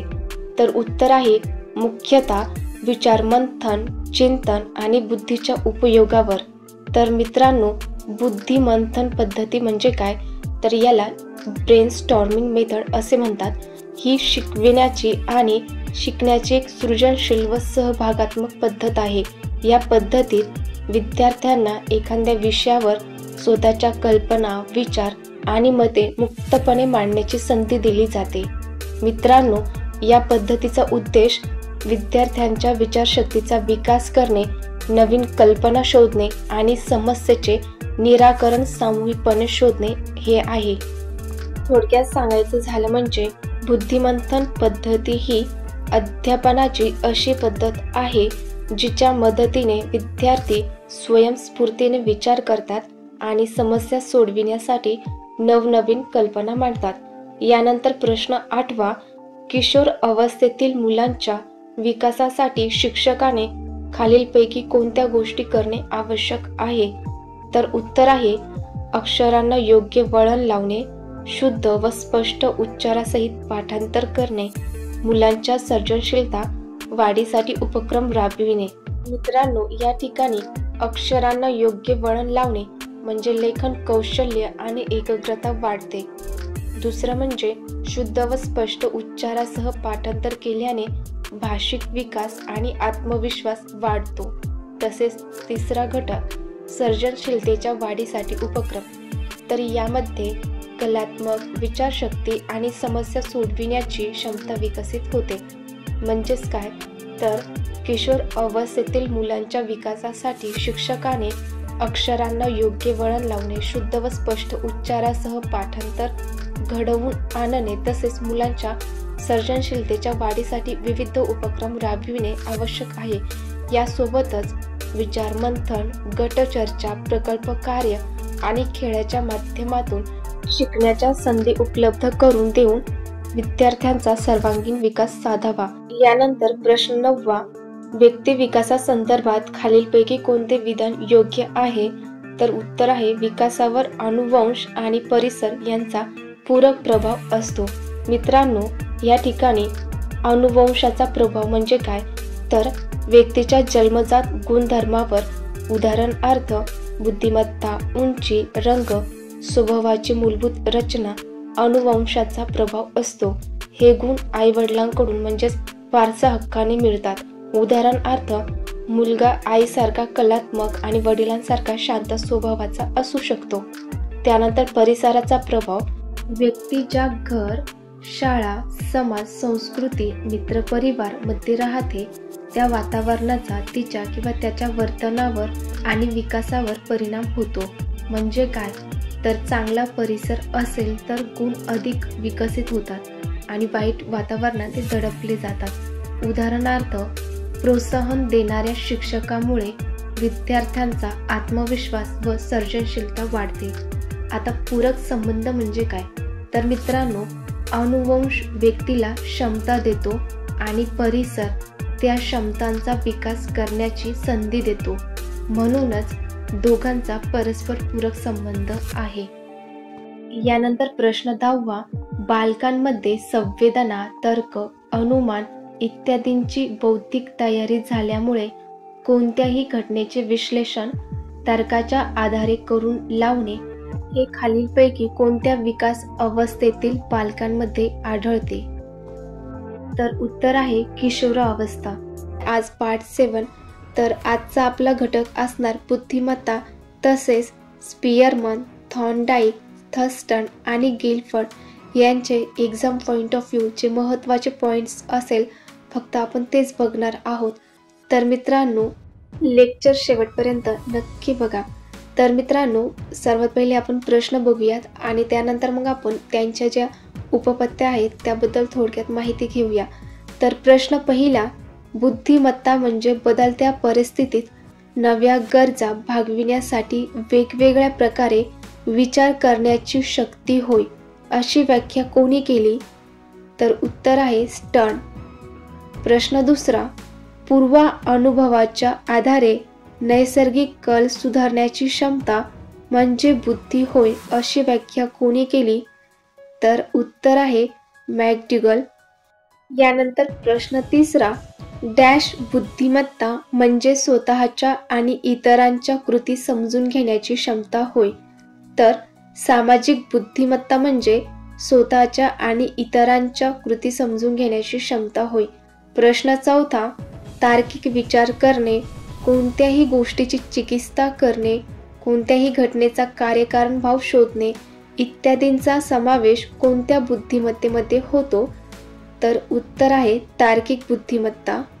प्रश्न 5, लेखक, कवी, वक्ता, पत्रकार, संपादक, नाटककार, वकील इत्यादींचा कोणत्या बुद्धिमत्तेवर प्राबल्य असते? तर उत्तर आहे शाब्दिक किंवा भाषिक बुद्धिमत्ता, व्हर्बल इंटेलिजन्स. प्रश्न 6, उपयोजित विचार म्हणजे बुद्धिमत्ता होय असे कोणी म्हटले? तर उत्तर आहे ॲडम्स.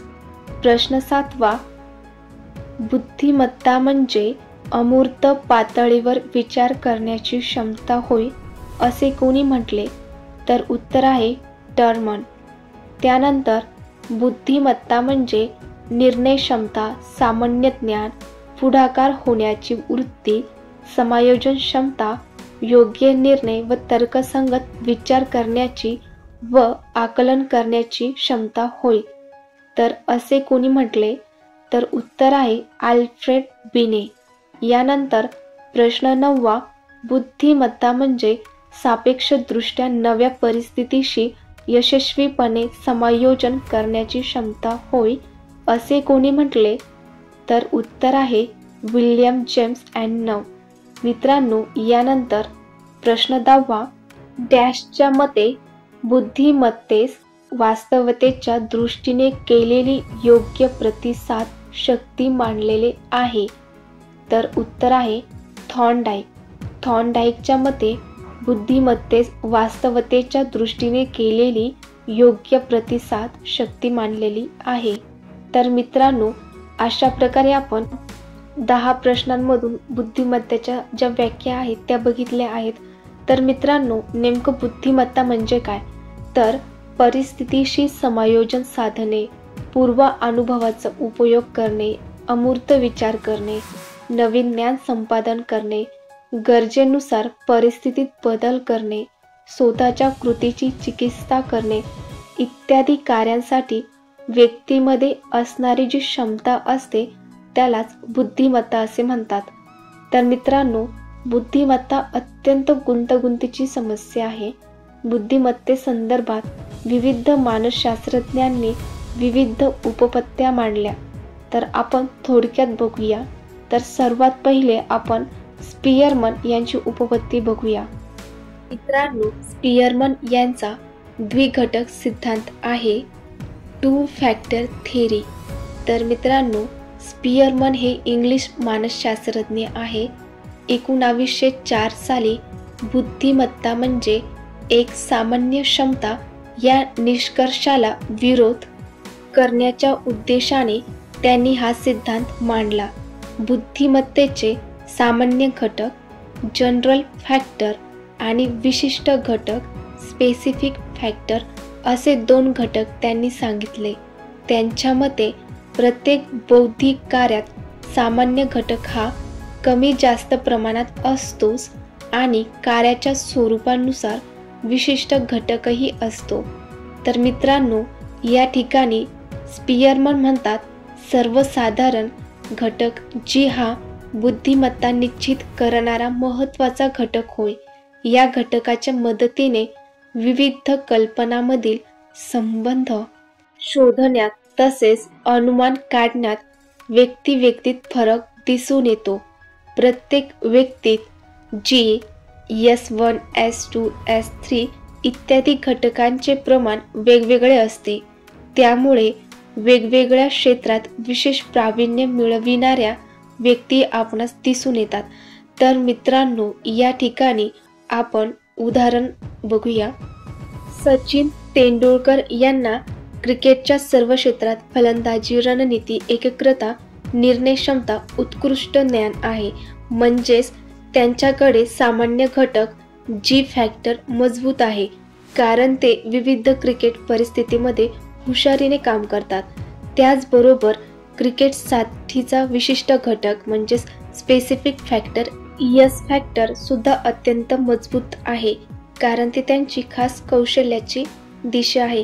तर मित्रांनो, या ठिकाणी जी आणि यस दोन्ही मजबूत, पण यस फॅक्टर हा क्रिकेटमध्ये अधिक प्रखर आहे. त्यानंतर अमिताभ बच्चन यांचं जर उदाहरण घ्यायचं झालं तर त्यांच्याकडे अभिनय, संवाद कौशल्य, अभिव्यक्ती आणि भाषेचे उत्कृष्ट ज्ञान आहे. म्हणजेच अभिनयाशी संबंधित यस फॅक्टर खूपच मजबूत आहे. तसेच विविध भूमिकांमध्ये आणि परिस्थितीमध्ये स्वतःला जुळवून घेण्याची क्षमता दर्शवते, म्हणजेच त्यांचा जी फॅक्टर सुद्धा प्रभावी आहे. तर या ठिकाणी आपण असे म्हणू शकतो की त्यांचा जी आणि यस दोन्ही फॅक्टर जे आहे ते मजबूत आहे, पण त्यांचा यस फॅक्टर म्हणजे स्पेसिफिक फॅक्टर हा अभिनय म्हणजे ॲक्टिंग हा आहे. म्हणजेच थोडक्यात सांगायचं झालं म्हणजे जी फॅक्टर म्हणजेच जनरल फॅक्टर सर्वसाधारण बुद्धिमत्ता जी प्रत्येक कामात उपयोगी ठरते.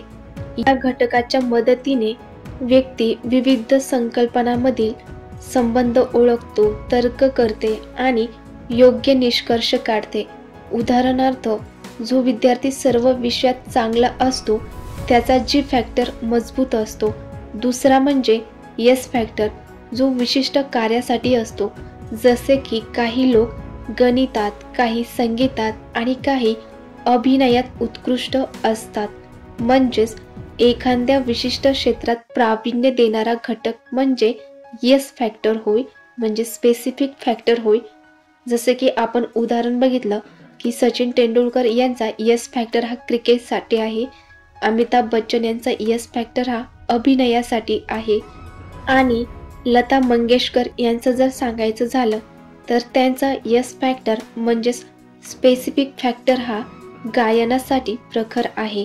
तर मित्रांनो, थोडक्यात सांगायचं झालं तर प्रत्येक बौद्धिक कार्यात जी आणि यस या दोन्ही घटकांचा संबंध येत असल्यामुळे या सिद्धांताला द्विघटक सिद्धांत असे म्हटले आहे. तर मित्रांनो, या ठिकाणी तुम्ही इतकंच लक्षात ठेवा, स्पियरमन यांचा द्विघटक सिद्धांत आहे.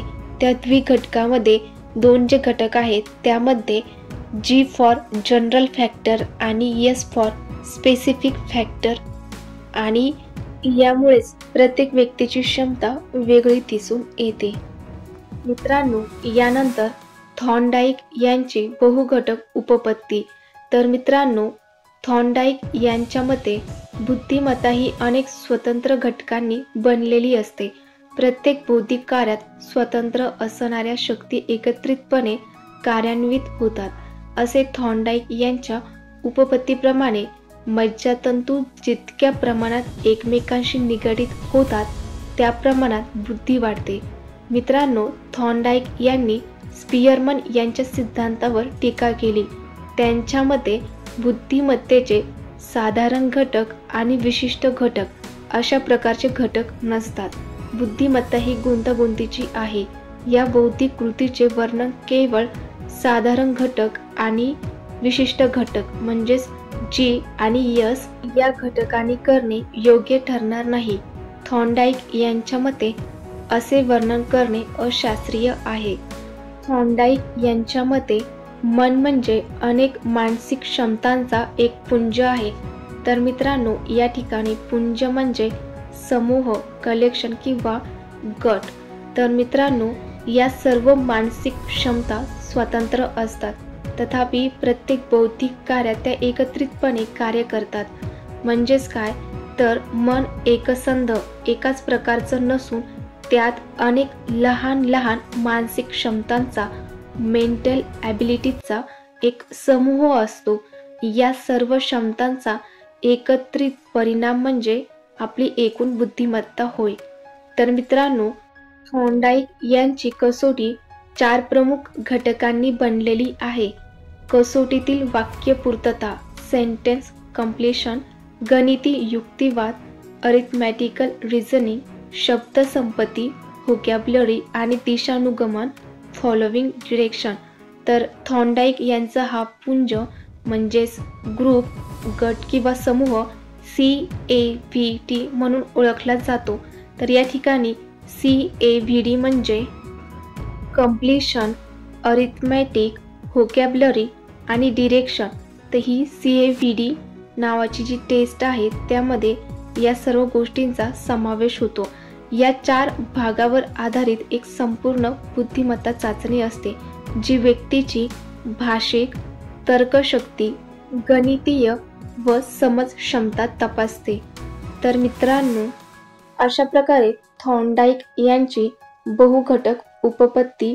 तर मित्रांनो, या ठिकाणी थॉर्नडाईक यांची बहुघटक उपपत्ती ही उपपत्ती लक्षात ठेवायची.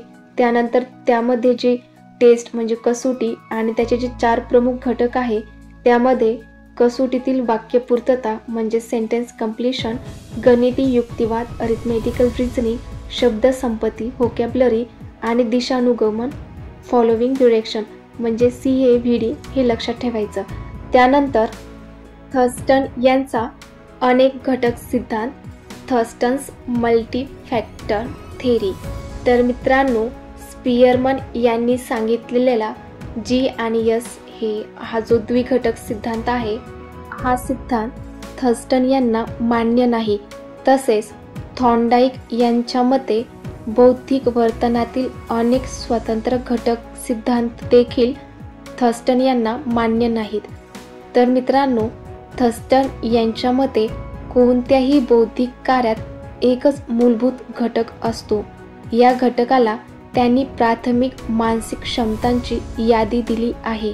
यात भाषिक क्षमता, शब्दसुलभता, संख्याविषयक क्षमता, अवबोधविषयक क्षमता, अवकाश क्षमता, स्मृती, तर्कशक्ती इत्यादींचा समावेश होतो. तर मित्रांनो, थर्स्टन यांच्या मतानुसार अशा स्वतंत्रपणे अस्तित्वात असलेल्या प्राथमिक मानसिक क्षमतांचा समूह म्हणजे बुद्धिमत्ता होय. थर्स्टन यांचा अनेक घटक सिद्धांत सूत्र रूपाने जर बघायचा झाला तर पुढील प्रमाणे आहे, ज्यामध्ये I म्हणजे इंटेलिजन्स बरोबर PMA1, PMA2, PMA3. या ठिकाणी PMA म्हणजे व्हेरियस प्रायमरी मेंटल ॲबिलिटीज म्हणजेच विविध प्राथमिक मानसिक क्षमता. तर थर्स्टन यांनी एकूण 13 घटकांचा विचार केला.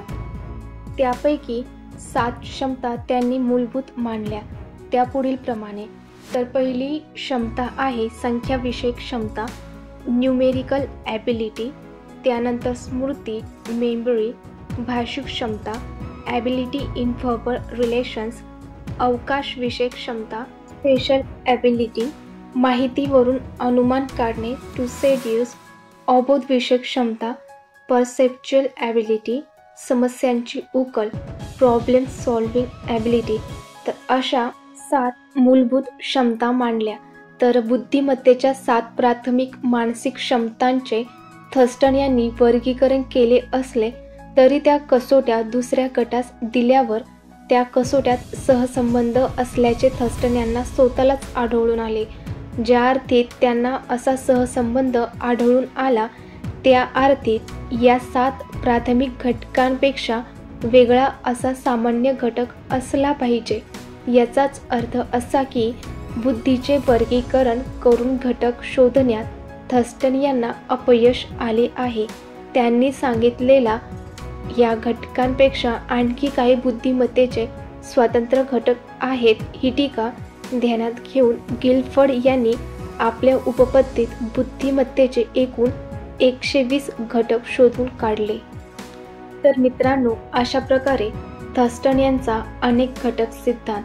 तर यामध्ये त्यांनी जे 7 मुख्य घटक सांगितले ते महत्त्वाचे आहे, ज्यामध्ये व्हर्बल कॉम्प्रिहेन्शनमध्ये शब्दाचा अर्थ समजणे, वर्ड फ्लुएन्सीमध्ये शब्द झटपट वापरण्याची क्षमता, तसेच नंबर ॲबिलिटीमध्ये संख्यांशी संबंधित गणिती कौशल्य, स्पेशल ॲबिलिटीमध्ये आकृती, दिशा आणि जागेचे भान, मेमरीमध्ये आठवण ठेवण्याची क्षमता, परसेप्च्युअल स्पीडमध्ये वस्तू पटकन ओळखण्याची क्षमता आणि रिझनिंग म्हणजेच यामध्ये तर्कशक्ती तसेच समस्याचे निराकरण करण्याची क्षमता, असे एकूण मुख्य 7 घटक मानले यानंतर आपण गिलफर्ड यांची उपपत्ती बघूया. इसवी सन 1959 मध्ये गिलफर्ड यांनी 3 फेसेस ऑफ इंटेलेक्ट हा प्रबंध लिहिला आणि या प्रबंधातूनच त्यांनी बुद्धिमत्तेसंबंधी आपली नवी उपपत्ती मांडली. त्यांनी या उपपत्तीद्वारे बुद्धीचे 120 घटक दाखवून दिले. गिलफर्ड यांची उपपत्ती यासाठी विशेष महत्त्वाची आहे कारण या उपपत्तीमुळे विद्यार्थी आणि अध्ययन प्रक्रिया या विषयीची जुनी मते बदलण्याची शक्यता आहे. या उपपत्तीमुळे विचार प्रक्रिया, समस्या विमोचन आणि निर्णायक विचार यांचे अधिक स्पष्टपणे आकलन होण्यासाठी मदत होईल. गिलफर्ड यांनी क्रिया, ऑपरेशन, आशय, कंटेंट आणि निर्मिती म्हणजे प्रोडक्ट याप्रमाणे घटकांचे वर्गीकरण केले आहे. तर मित्रांनो, यामध्ये काही घटक आहे तर हे इतकं महत्त्वाचं नाही, मी फक्त एकदा वाचून दाखवते. तर मित्रांनो, गिलफर्ड यांनी क्रिया, ऑपरेशन यामध्ये 5 घटक महत्त्वाचे मानले. त्यामध्ये 5 घटकांचा समावेश होतो, ज्यामध्ये बोधन, स्मरण, एकाग्र विचार, भिन्न विचार, मूल्यमापन. त्यानंतर आशय म्हणजेच कंटेंट यामध्ये 4 घटक समाविष्ट केले. आकार रूप म्हणजे ज्ञानेंद्रियामार्फत होणारा बोध, सांकेतिक म्हणजे संकेत चिन्हामार्फत होणारा बोध, शब्द विषयक म्हणजेच शाब्दिक व काल्पनिक, वर्तन विषयक म्हणजेच वर्तनाचे आकलन. त्यानंतर तिसरा घटक निर्मिती म्हणजेच प्रोडक्ट. यामध्ये घटक, युनिट्स, वर्ग, क्लास, संबंध, रिलेशन, पद्धती, सिस्टीम, रूपांतर, ट्रान्सफॉर्मेशन आणि इम्प्लिकेशन. तर मित्रांनो, गिलफर्ड यांची उपपत्ती शैक्षणिकदृष्ट्या अधिक उपयुक्त आहे. अध्ययन प्रक्रिया व विद्यार्थी यांच्या विषयीच्या जुन्या कल्पना बदलून टाकण्याचे सामर्थ्य या उपपत्तीत आहेत. जसे की समस्या सोडविणे, निर्णायक विचार या संबंधी जी जुनी विचारसरणी बदलणे आवश्यक आहे ते या उपपत्तीच्या आधारे घडू शकेल. तर मित्रांनो, अशा प्रकारे गिलफर्ड यांचे जर उपपत्ती म्हटलं तर 120 घटक, बुद्धीचे 120 घटक लक्षात ठेवायचे. तर मित्रांनो, अशा प्रकारे आपण बुद्धिमत्तेविषयी ज्या उपपत्त्या आहेत त्या बघितल्या. तर त्यामध्ये स्पियरमन यांची द्विघटक सिद्धांत, नंतर थॉर्नडाईक यांची बहुघटक उपपत्ती, थर्स्टन यांचा अनेक घटक सिद्धांत आणि गिलफर्ड यांचं गिलफर्ड थेरी. मित्रांनो, यावर आधारित आपण काही प्रश्न बघूया. तर प्रश्न पहिला, स्पियरमन यांनी डॅश सिद्धांत मांडला. तर उत्तर आहे द्विघटक. त्यानंतर स्पियरमन यांनी द्विघटक सिद्धांत डॅशच्या संदर्भात मांडला आहे. तर उत्तर आहे बुद्धिमत्तेच्या. त्यानंतर स्पियरमनच्या मते व्यक्तीमध्ये डॅश डॅश ही क्षमता जन्मजात असते. तर उत्तर आहे सामान्य क्षमता. त्यानंतर स्पियरमनच्या मते एखाद्या मुलाचे संपादित केलेले विशिष्ट विषयातील यश हे डॅशच्या घटकाचे प्रमाण अधिक असल्याचे प्रमाण आहे. तर उत्तर आहे विशिष्ट क्षमता. त्यानंतरचा प्रश्न, स्पियरमनच्या मते बुद्धिमत्तेतील डॅश हा घटक व्यक्तीच्या कार्याप्रमाणे, विषयाप्रमाणे वेगवेगळा समाविष्ट होतो. तर उत्तर आहे विशिष्ट घटक. यानंतर डॅश डॅशच्या मते बुद्धिमत्ता ही अनेक स्वतंत्र घटकांनी बनलेली असते. तर उत्तर आहे थॉर्नडाईक. त्यानंतर थर्स्टन यांनी डॅश डॅश सिद्धांत मांडला. तर थर्स्टन यांनी अनेक घटक सिद्धांत मांडला. यानंतर गिलफर्ड यांनी आपल्या उपपत्तीच्या आधारे बुद्धीचे किती घटक दाखवून दिले आहेत. तर उत्तर आहे 120 घटक.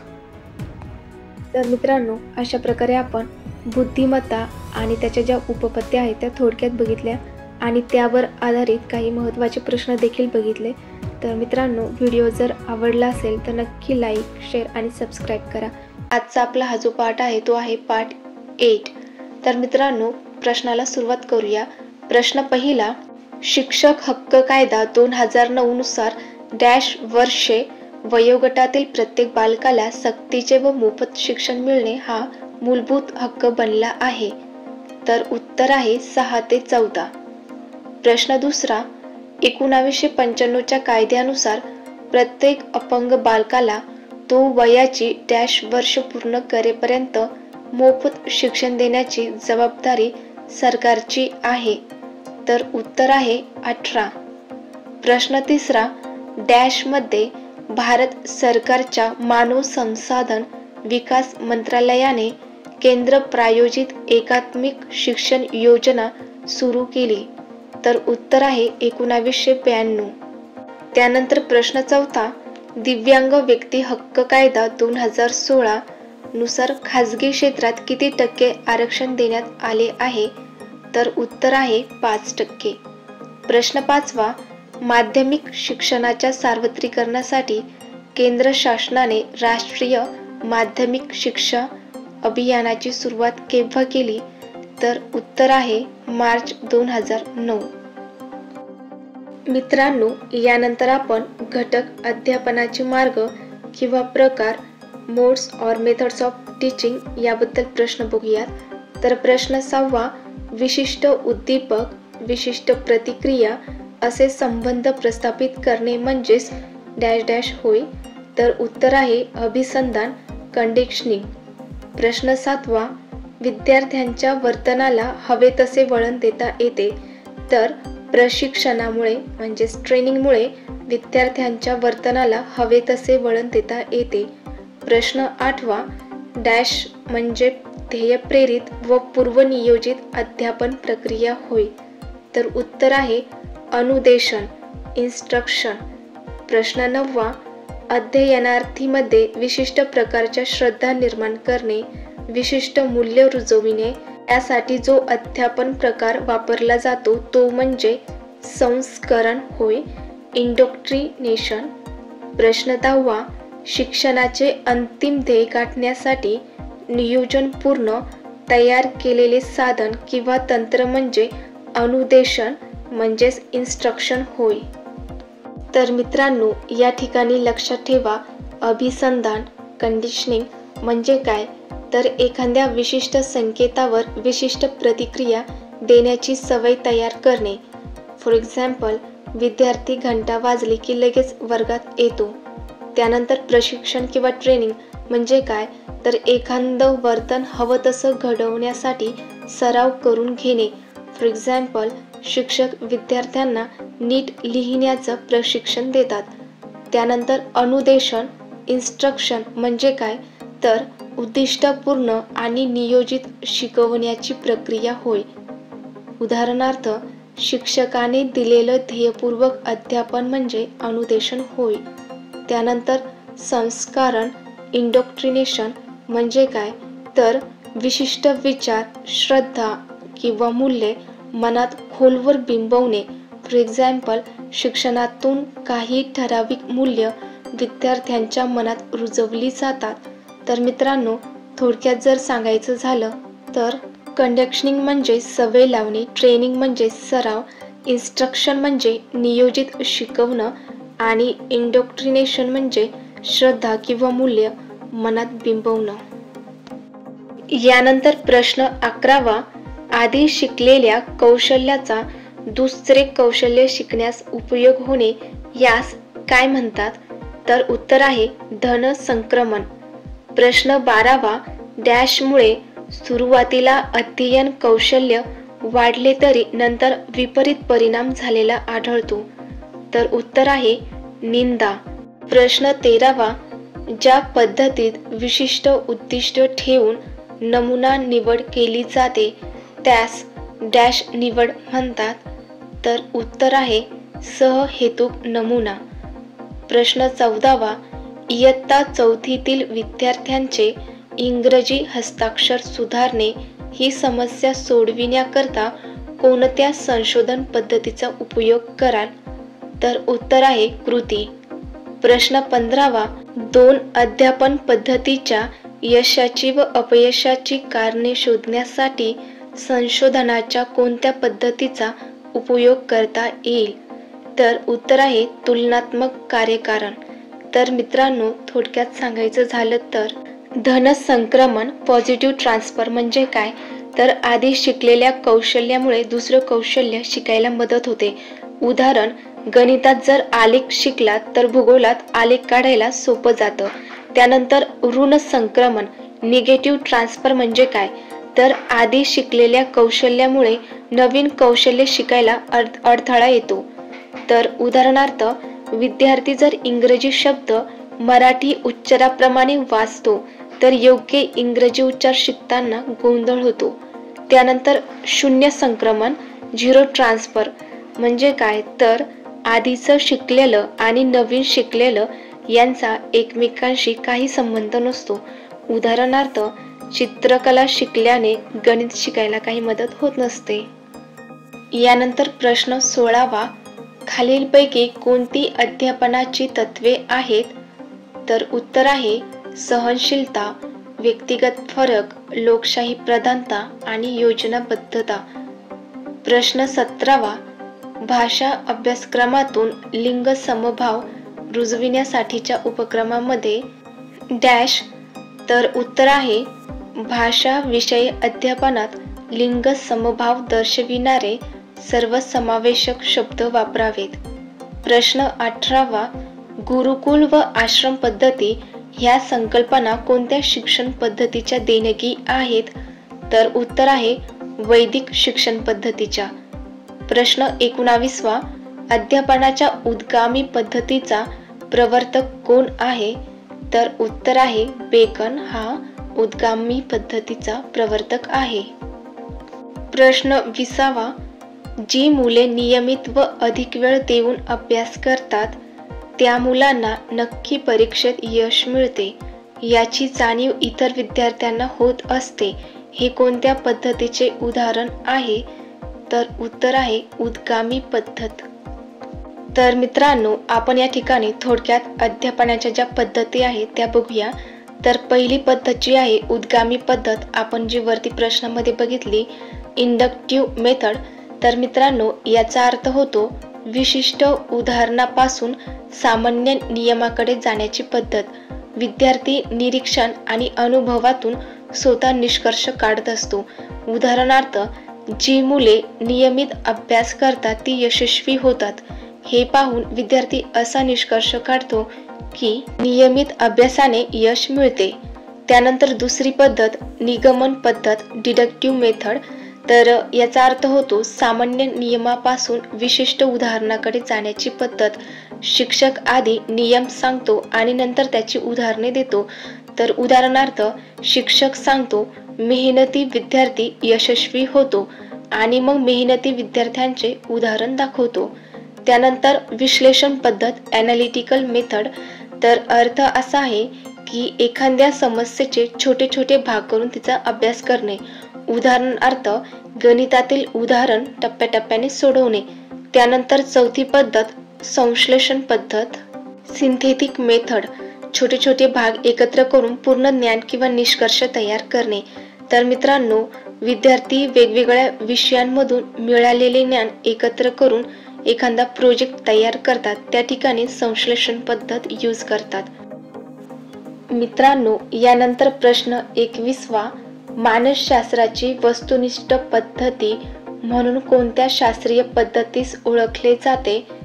तर उत्तर आहे प्रायोगिक.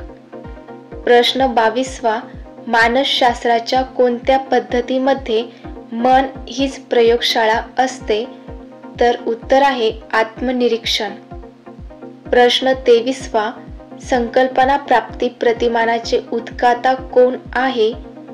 तर उत्तर आहे जेरोम ब्रुनर. प्रश्न 24वा, वर्गाध्यापन कार्य करण्यापूर्वी अध्यापनाचा तयार केलेला कृती आराखडा डॅश होय? तर उत्तर आहे अध्यापनाचे प्रतिमान.